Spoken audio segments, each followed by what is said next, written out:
आगरा में ही हमारे एक मित्र गुप्ता जी हैं। उनका टॉफी और चॉकलेट बनाने का व्यापार है। उनके दो पुत्र हैं, जिनमें उनका बड़ा बेटा हमेशा से बड़ा आज्ञाकारी और पिता की सेवा करने वाला है। 68 वर्ष की उनकी उम्र हो गई है। 12 साल पहले एक रोड एक्सीडेंट में उनके शरीर पर यह प्रभाव पड़ा कि हाथ पैरों में लकवा मार गया।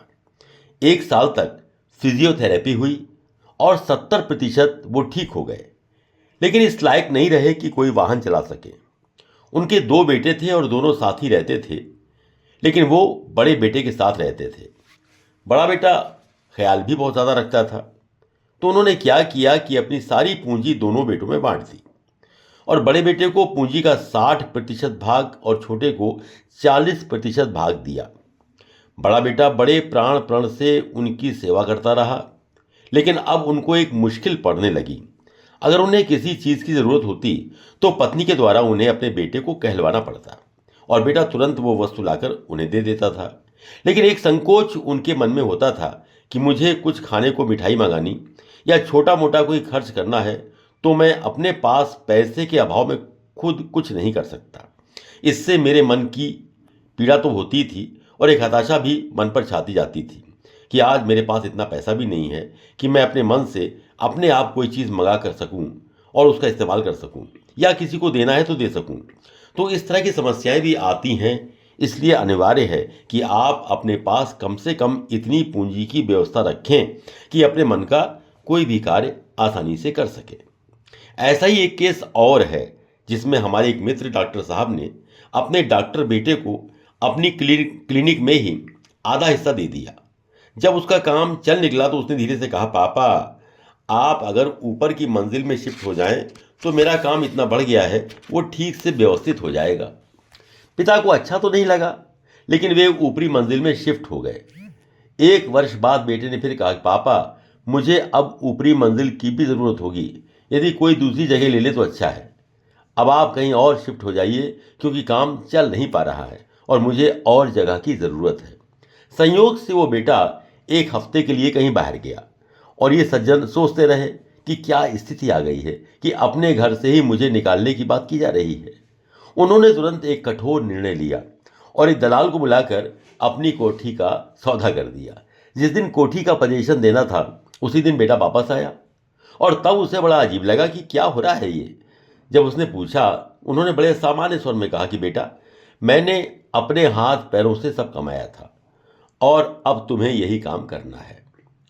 मैं श्री शुक्ला जी के बारे में भी उनके जीवन का अनुभव आपको बताना चाहता हूँ। श्री शुक्ला जी जब वृद्ध हो गए तो उनको चलने फिरने में बहुत तकलीफ होने लगी। उनके पुत्र मुंबई में कार्य करते थे। उसने एक सुप्रसिद्ध फिजियोथेरापिस्ट डॉक्टर रजत शर्मा से बात की और रोजाना अपने पिताजी के पास फिजियोथेरापी कराने के लिए उनको तय कर दिया। उनके लिए एडवांस में ही 1 महीने का पेमेंट भी कर दिया, लेकिन ये कहा कि ये बात मेरे पिता को ना बताएं कि आप कितने पैसे चार्ज करते हैं।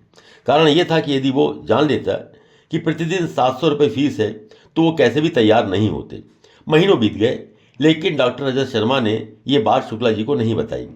फिर शुक्ला जी ने अपने एक बीमार मित्र के लिए डॉक्टर रजत शर्मा को कहा और उन अपने मित्र का फ़ोन नंबर उन्हें दे दिया। डॉक्टर रजत शर्मा उनके यहाँ भी जाने लगे, लेकिन बेटे की इच्छानुसार उन्होंने उनसे भी फीस का विवरण शुक्ला जी को बताने के लिए मना किया। ये उदाहरण दिखाता है कि आज भी बच्चे ऐसे हैं जो न केवल अपने माता पिता पर खर्च करने को तत्पर हैं, बल्कि ये भी नहीं चाहते कि उनके पिताजी को इसका कोई एहसास भी हो। एक और उदाहरण श्री सिंघल साहब का है, जो LIC में फील्ड ऑफिसर थे और गांधीनगर में उनकी एक कोठी थी। हमारा भी जीवन बीमा और जनरल इंश्योरेंस का सारा काम वही देखते थे। वो अपने काम के प्रति बहुत लगनशील और बड़े मृदुभाषी व्यक्ति थे। उन्होंने अपने बेटे को डॉक्टरी की उचित शिक्षा दिलवाई और उनका बेटा एटा में सिविल सर्जन बन गया था। स्वार्थ के वशीभूत होकर बेटे ने कहा कि आप आगरा की कोठी बेच दें और मेरे साथ एटा में रहें, वहाँ आपको सारी सुख सुविधाएं उपलब्ध रहेंगी।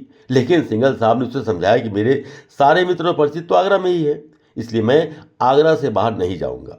जब वो किसी तरह भी तैयार न हुए तो बेटे ने उनको बहुत बुरा भला कहा और घर का अपना सारा सामान, रेफ्रिजरेटर, टीवी वगैरह लेकर के वो चला गया।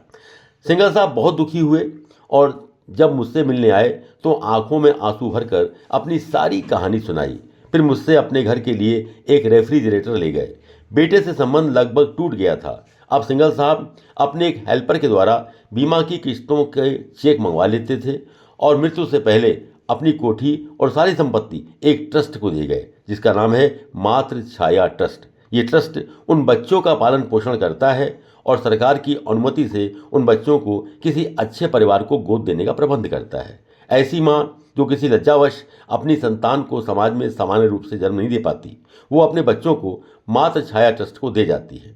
ये ट्रस्ट समाज का बहुत ही उपयोगी और महत्वपूर्ण कार्य कर रहा है।